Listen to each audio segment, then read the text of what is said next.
Katika operesheni kubwa ya kukamata dawa za kulevya, mwanamke Mnigeria mwenye umri wa miaka 34 alikamatwa na polisi wa Visova siku ya Jumatatu. Mwanamke huyo anakabiliwa na mashtaka ya kumiliki gramu 418 za cocaine, ikiwa ni pamoja na vidonge 30 ya dawa hizo zenye thamani inayokadiriwa kuwa rupia milioni 1.42. Inadaiwa kuwa alikuwa akisafirisha na kuuza dawa hizo haramu katika eneo la Visova. Mshukiwa ametambuliwa kwa jina la Christina Idove, ambaye kwa asili anatoka Hussein wa Jidwala, Oneda nchini Nigeria. Alikuwa akiishi New Delhi na anaaminika kuhusika na biashara haramu ya usafirishaji na usambazaji wa dawa za kulevya jijini Mumbai.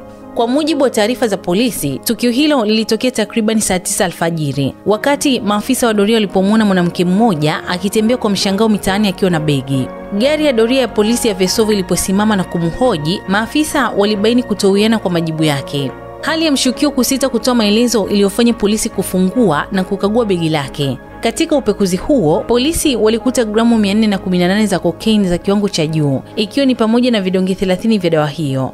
Kesi rasmi FIR imesajiliwa dhidi ya Idove chini ya vifungu mbalimbali vya sheria ya dawa za kulevya na vichangamshi vya akili, yani NDPS ACT.